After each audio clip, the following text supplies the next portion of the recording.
네, 고맙습니다. 아까도 이야기했다시피 우리가 살다가 힘이 들면 누구나 죽고 싶다는 생각 누구나 합니다. 하죠. 예, 저도 지금은 이제 불교를 완전히 공부하고부터는 그 생각은 싹 없어졌어요. 이제 어떻게 하면 열심히 죽는 날까지 사나 했는데 이제 그런 확고한 믿음이 없을 때 과거에 저도 그런 생각을 했던 게 기억이 나거든요. 그리고 사실 그 현대 이런 정신 분석을 창시한 프로이드가 그랬어요. 사람에겐 두 가지 본능이 있다 그랬어요. 하나는 살고자 하는 본능, 성적인 본능, 또 하나는 죽고 싶은 본능이 있는 거예요. 우리가 사실 이런 생물 진화적인 측면에서 볼 때 이 원래 어떤 무기물로 있다가 유기물이 되고 단세포에서 다세포되고 이래 몸집이 커진 거거든요. 그러니까 우리가 뭔가 노력해서 계속 이래 그 결합을 해서 이 상태에 온 거죠. 그걸 좀 놓고 쉬고 싶은 마음이 있다고 이제 프로이드는 본 거예요. 그래서 우리에게 좀 힘들면은 나도 이제 좀 쉬고 싶다, 죽고 싶다 하는 이제 이런 게 있습니다. 그렇지만 사실 우리 몸은 살고 싶어 해요.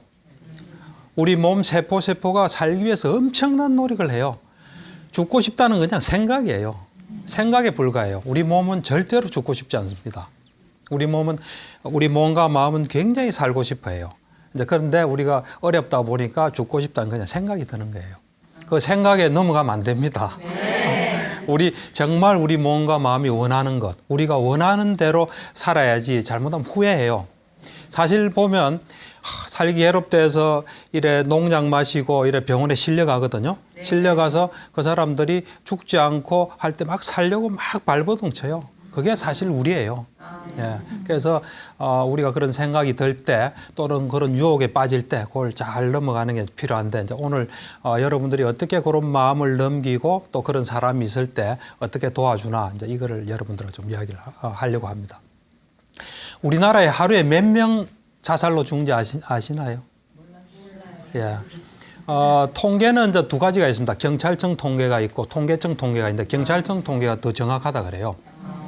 거기에 보면은 1년에 죽는 숫자가 14,579명이에요. 1년에 자살로 죽는 사람이 그래요. 그걸 하루로서 계산해 보면 하루에 한 40명 정도가 죽어요. 40명.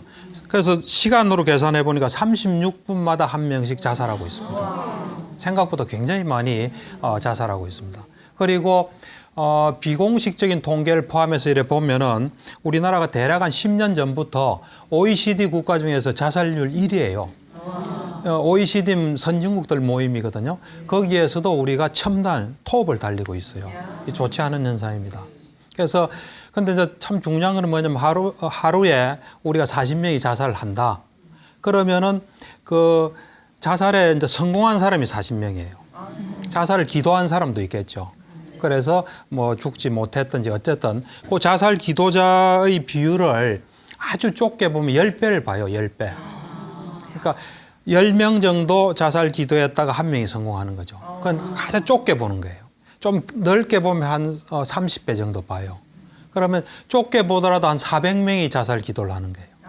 또 좀 넓게 보면 한 1,000명 이상이. 그럼 그 가족이 있겠죠. 가족은 뭐 한 4명이 될 거고 직계 가족은 친척까지 치면은 그러니까 하루에 좀 혼비백산하는 사람이 엄청나게 많은 게 우리나라 현실이에요. 그래서 이 자살 문제는 이제 남은 문제가 아니에요.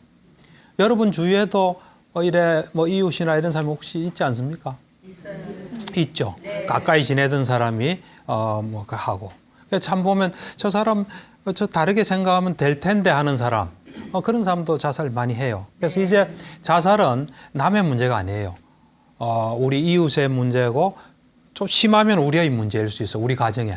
그래서 여러분들이 오늘 저 강의를 잘 들으시고 자살에 대해서 혹시 이제 그런 걸 내비치는 사람 또 그런 마음이 약간 있는 사람 이제 어떻게 할 건지 이제 듣고 잘 이래 하시는 게 좋습니다.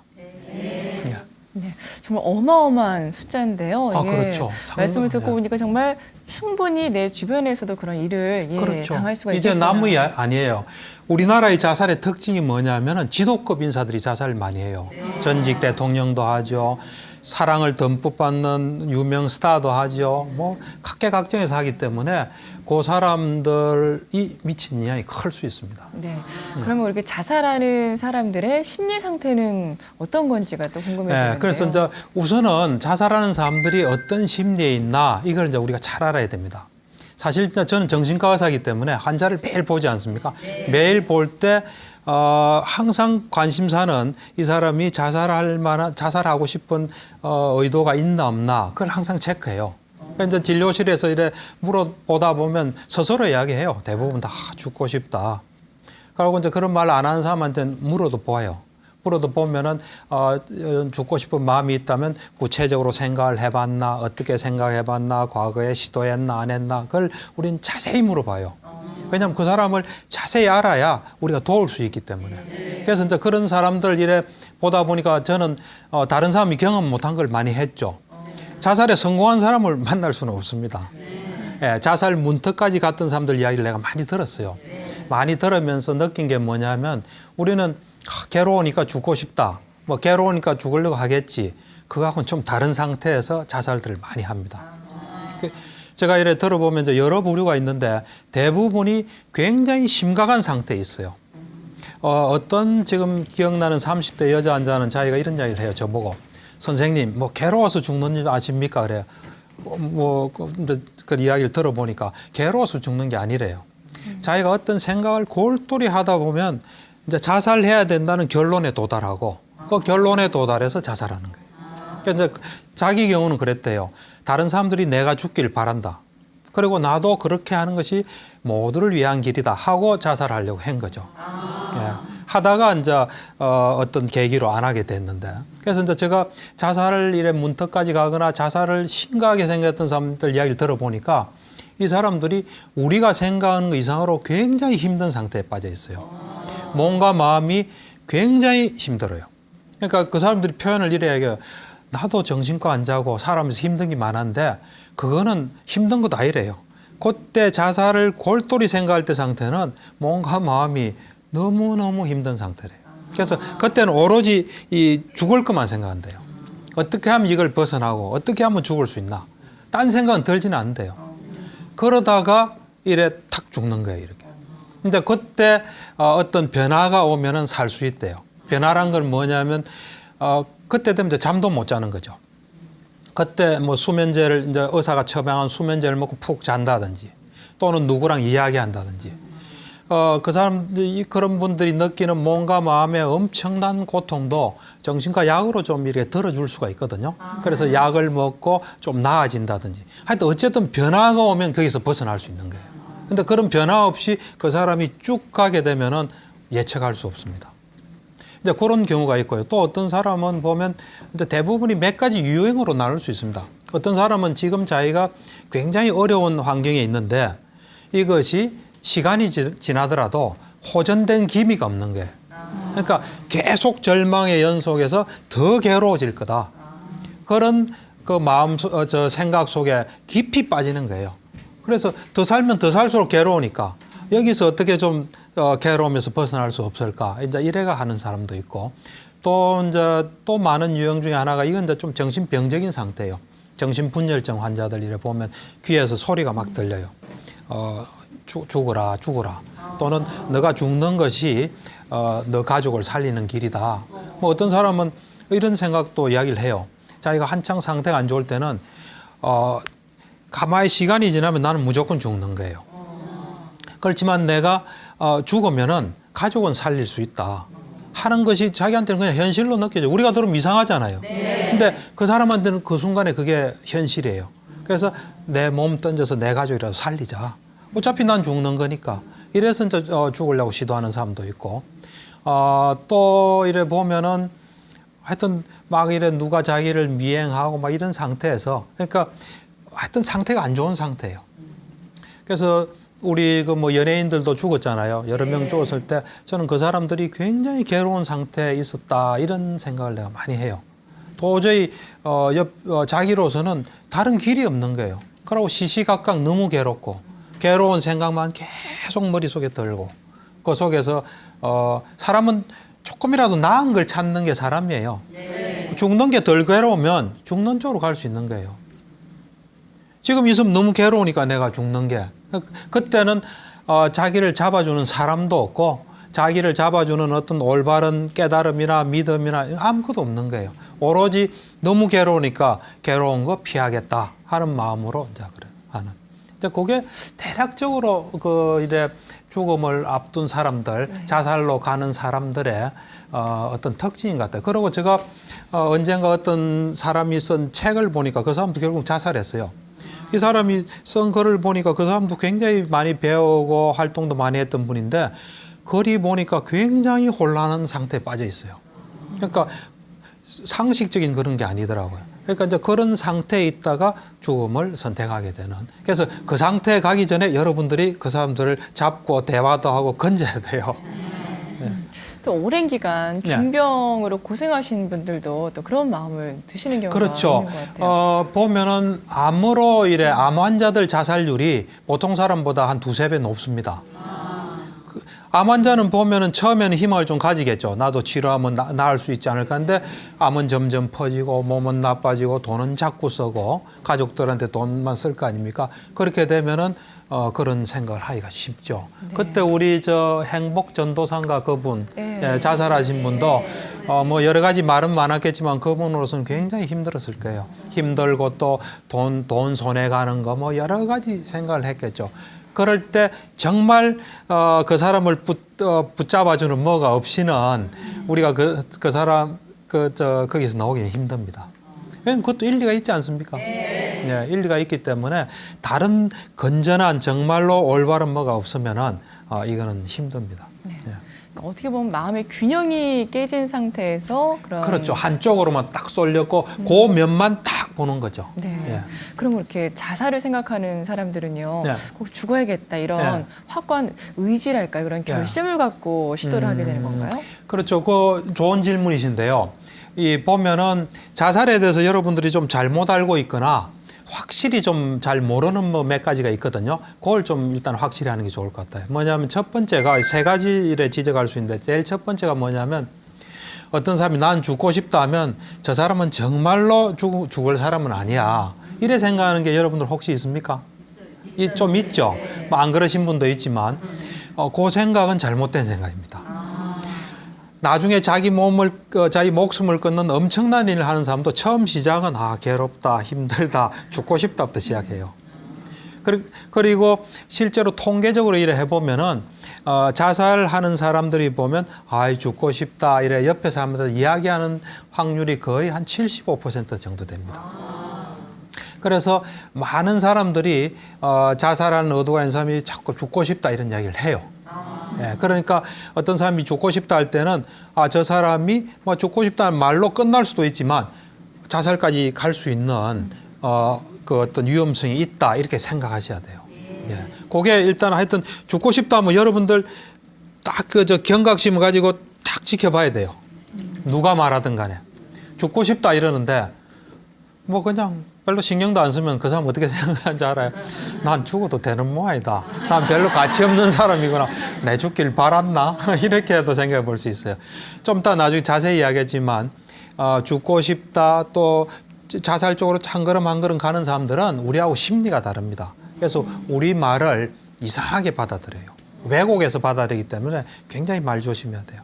이제 두 번째는 뭐냐면은 우리가 한 번 자살 시도했다가 실패하잖아요.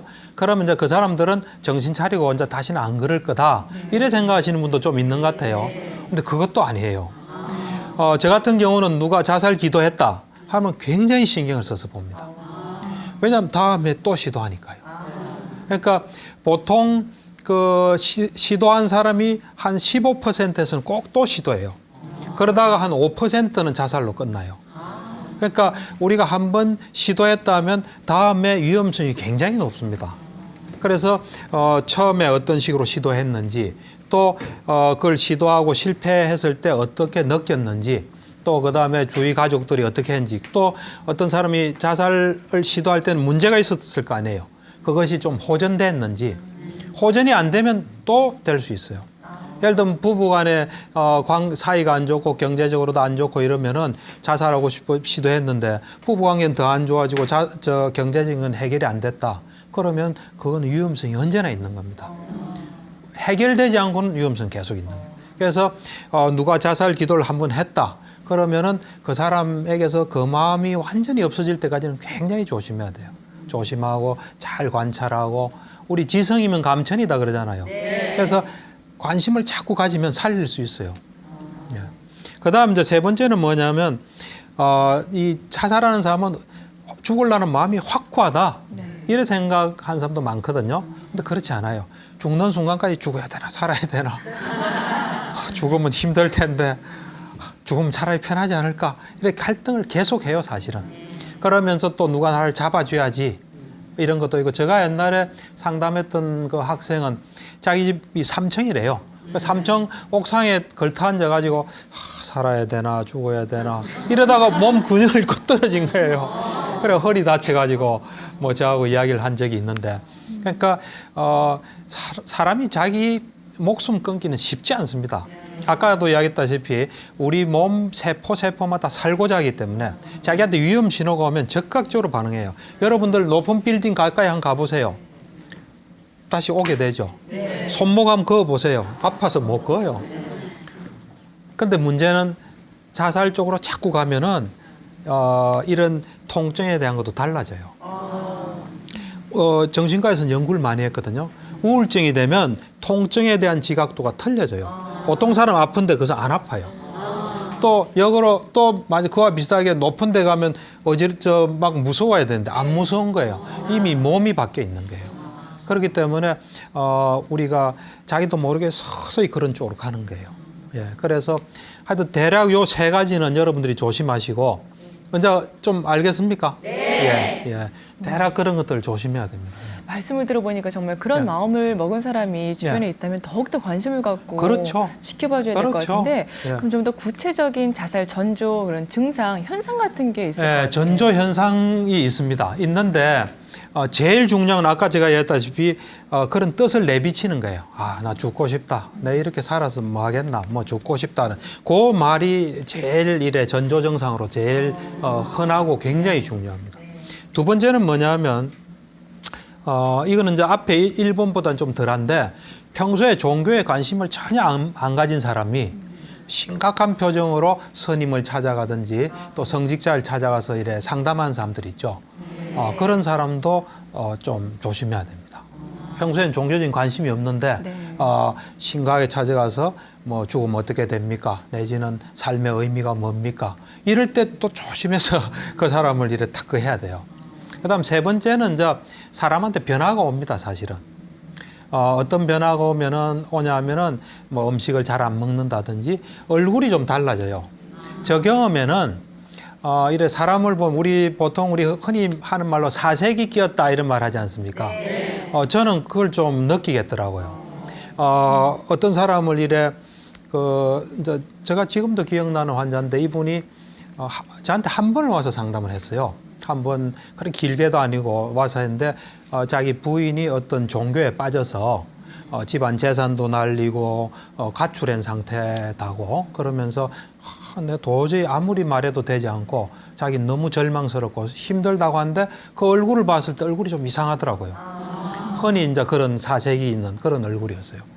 그러고 또 그래도 방법을 찾아보라고 이제 이래 이야기는 하고 그 사람이 가고 한 몇 개월 후에 그 부인이 왔어요. 그 부인이 와서 이제 보통 오는 경우가 사망 진단서 때문에 많이 오거든요.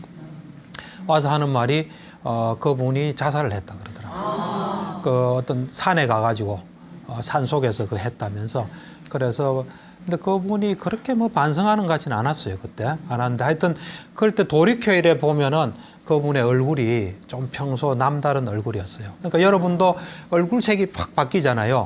그럼 그거 굉장히 조심해야 됩니다. 왜냐하면 사람이 심각하게 고민하면은 얼굴색이 바뀌어요. 그래서 저는 하여튼 그런 사람들을 많이 봤거든요. 그래서 그런 기미가 좀 보이는 사람은 제가 특별한 조치를 취해요. 가족들한테 이야기도 하고. 그래서 그러거나 안 그러면 어떤 사람들은 막 자기 주변 정리하는 사람이 있습니다. 뭐 사진을 뭐 다 찍는다든지 자기 물건 정리한다든지 자기가 평소에 되게 아끼던 건데 남을 준다든지 뭐 하여튼 평소에 안 하는 거 하면 조심해서 보셔야 됩니다. 잘 먹던 사람이 안 먹고 잘 자던 사람이 안 자고 또 하여튼 이 변화가 있는데 좀 심각하게 오면은 조심해야 됩니다. 네.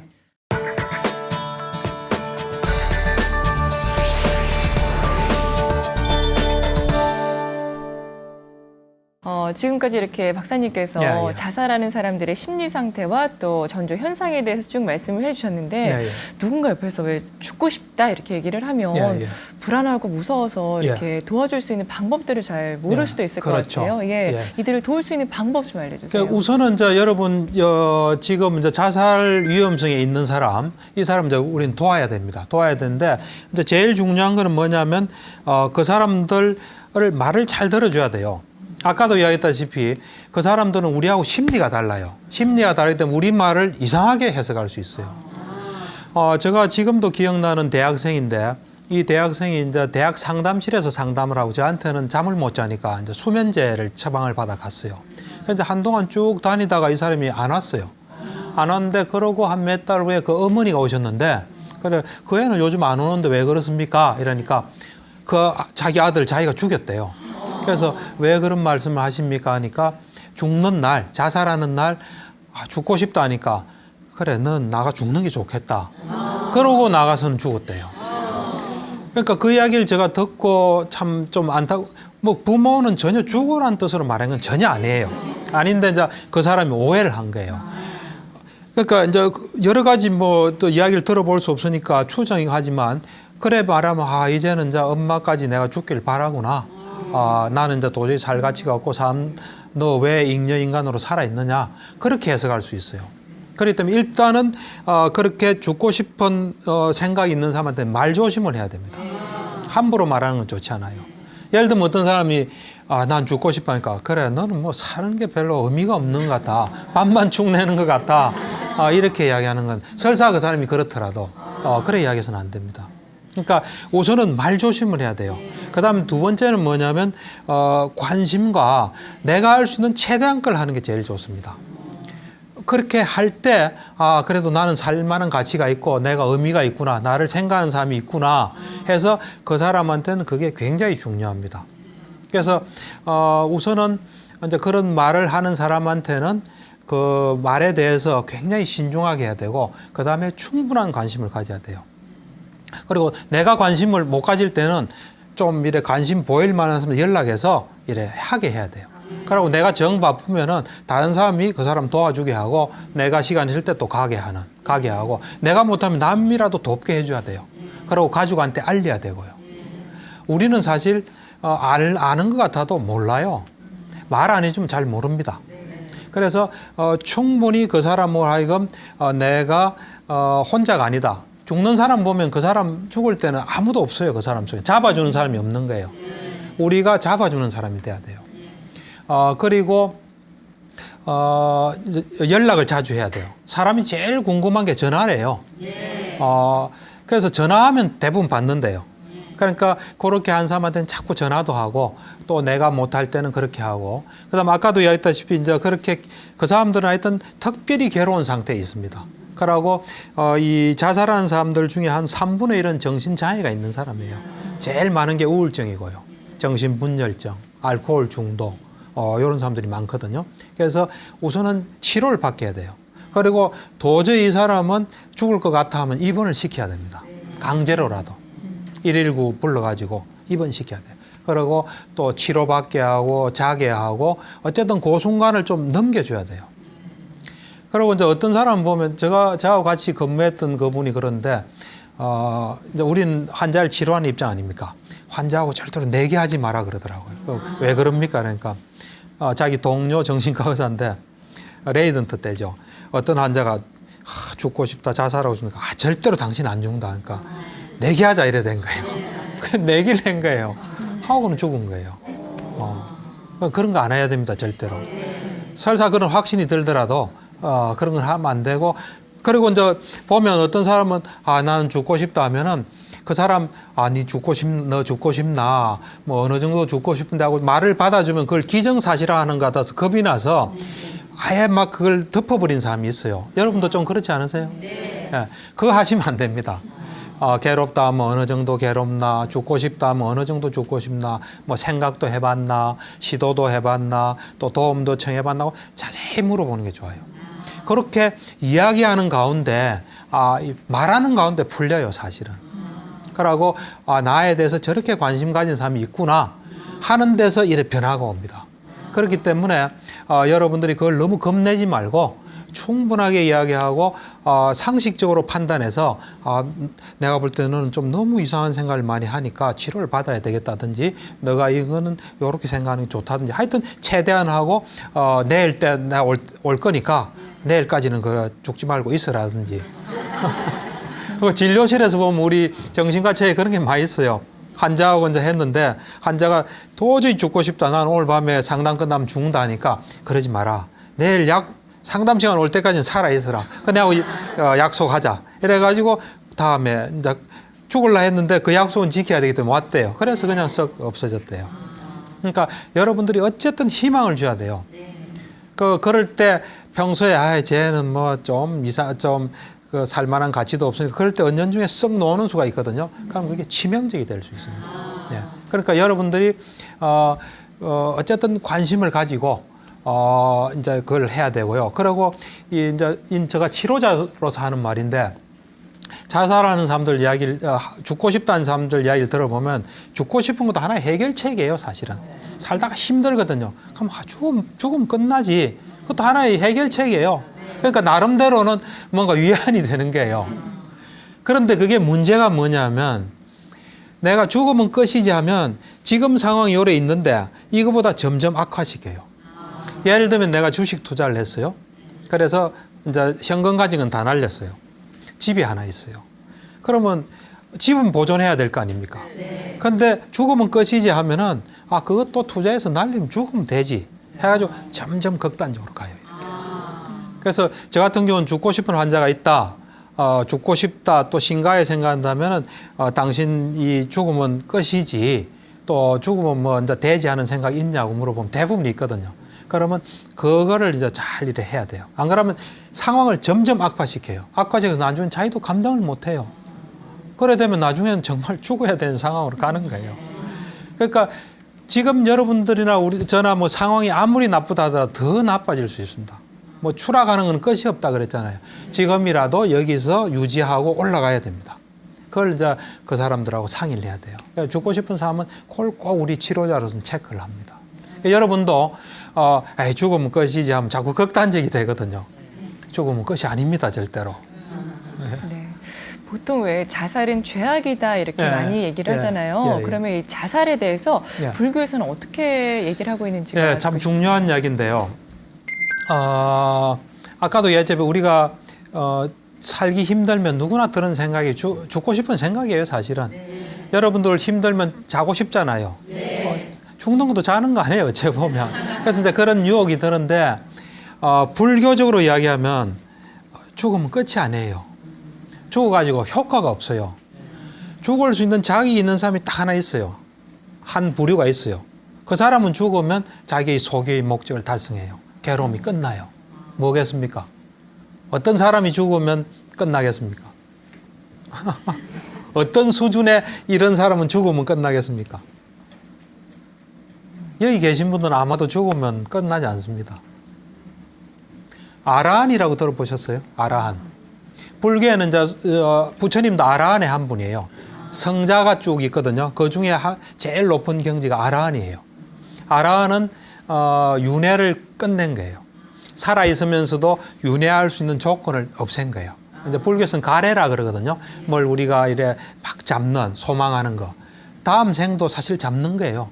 그래서 그것을 완전히 정화한 사람은 죽으면 그대로 끝나는 거예요. 그렇지만 그렇지 않은 사람은 죽으면 이제 미치는 장사예요. 그러니까 불교적으로 보면 우리가 이 다음 생을 결정하는 게 세 가지예요. 우리가 딱 죽고 다음 생을 어떤 상태, 다음 생에 어떤 생을 받는다는 세 가지가 결정을 해요. 하나는 뭐냐면 우리가 이번 생에 한 일 있죠. 이번 생에 우리는 잘한 것도 있고 못한 것도 있겠죠. 이번 생에 한 것. 그 다음에 우리가 생이 쭉 연결되고 윤회한다면 요 생 이전에 생이 있었겠죠. 그 생에서 뭔가 했지만은 결과를 못 받은 게 있겠죠. 그 이전 생에 한 거. 세 번째가 죽을 때 상태예요. 자살하는 상태는 좋은 상태가 아니에요. 대부분 지옥행이에요. 그래서 불교적으로 볼 때는 자살은 상황을 더 악화시키는 거예요. 지금 상황보다 훨씬 악화시키는 거예요. 그래서 불교적으로 말하면은 죽을 수 있는, 꼭 죽고 싶으면 그 자객을 따고 따고 죽는 게 좋습니다. 그러니까 실제로 이래 보면은 여러분도 알겠지만은 뭐 비유를 하면은 불교에서는 생이 끝없이 연결된다 보거든요. 그래서 우리가 이제 딱 죽으면은 6대의 열차가 딱 기다리고 있습니다. 6대의 열차가. 어디 가는 열차겠습니까? 제일 처음이. 천상행 열차가 딱 기다리고 있습니다. 두 번째는 아수라행 열차. 그다음 인간행. 그다음에 동물행, 아기행, 지옥행 열차가 딱 기다리고 있어요. 그러니까 우리는 안 타고 싶다고 안 타는 건 아니에요. 아까 말한 아라한 빼고는 다 타게 돼 있어요. 그래서 항상 여러분들 생각하세요. 뭐 여러분들이 종교가 다르면 그래 생각 안 하셔도 되는데 혹시 불교다 이러면 6대의 열차가 기다리고 있다. 자살하면 그건 제일 안 좋은 거예요. 예, 그래서 불교적으로 볼 때는 그 자살은 도저히 해서는 안 되는 겁니다.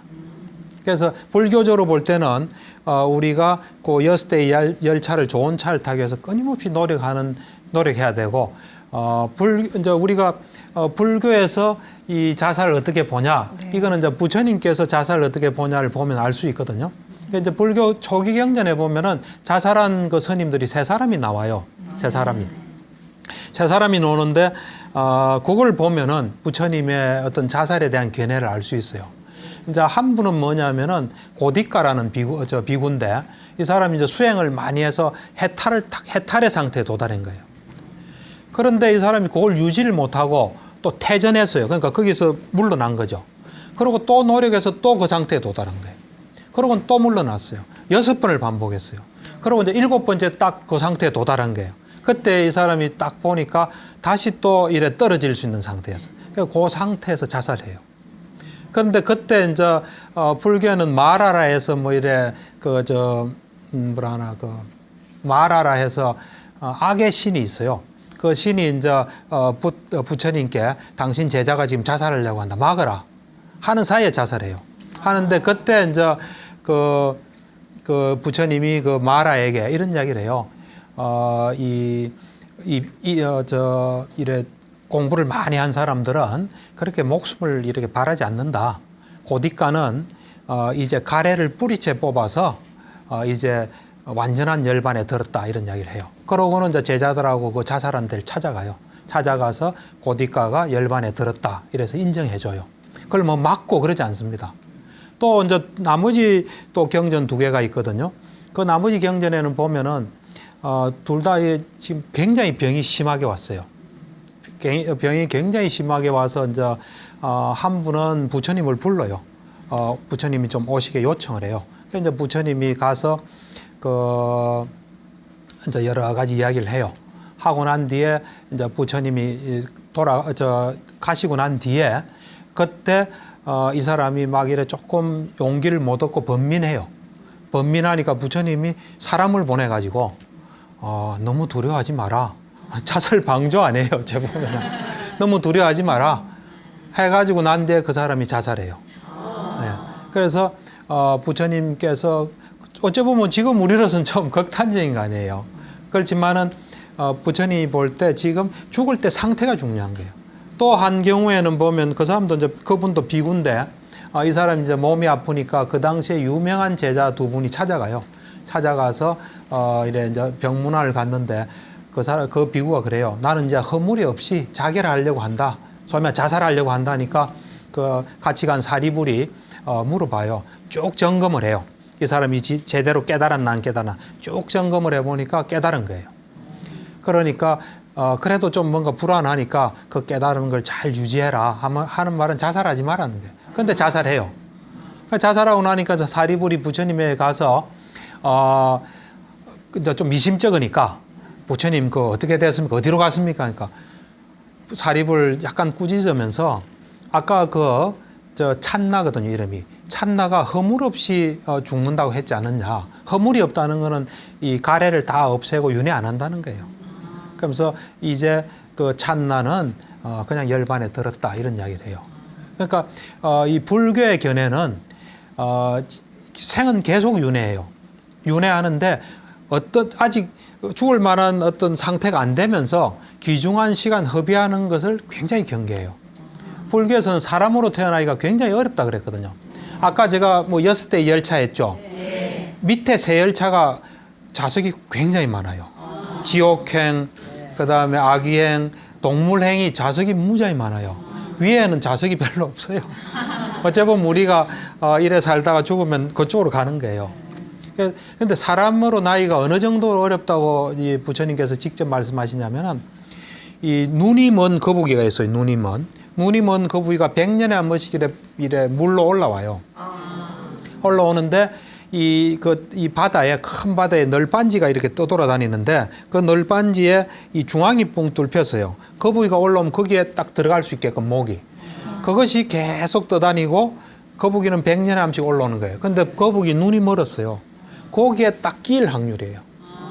그 불가능이겠죠. 그 정도로 어려운 거예요.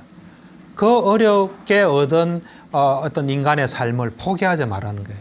그래서 그걸 생각하면 죽을 수 없죠. 그러니까 내가 아무리 뭐 암이 하더라도 우리는 언제나 순간순간 불교는 탐진치를 없애는 거예요. 우리가 욕심 있죠. 그다음 화내는 거, 어리석음.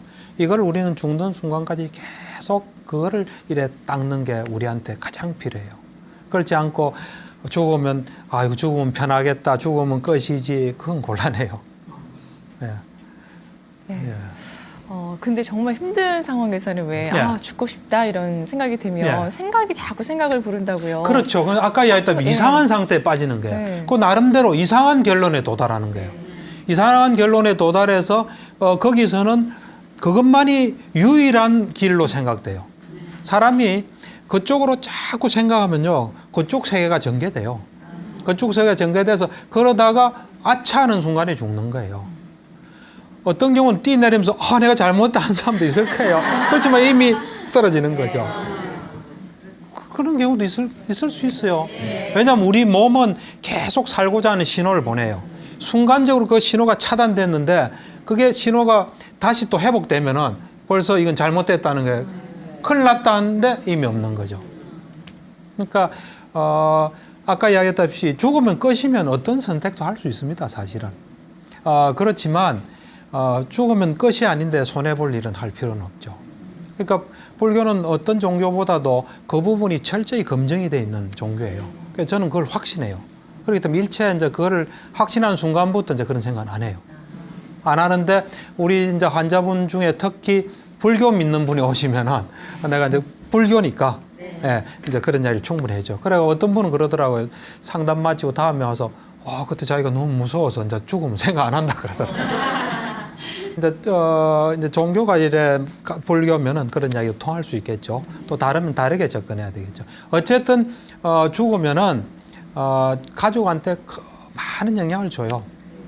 가족 마음에 엄청난 상처를 주겠죠.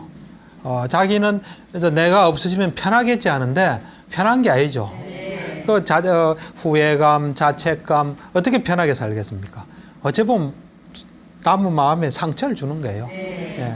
그게 하여튼 그 잘못된 생각 속에 있는 거예요. 그 생각에서 빠져나가게끔 우리는 이제 도와줘야 됩니다. 좀 도와줄 수 있겠습니까?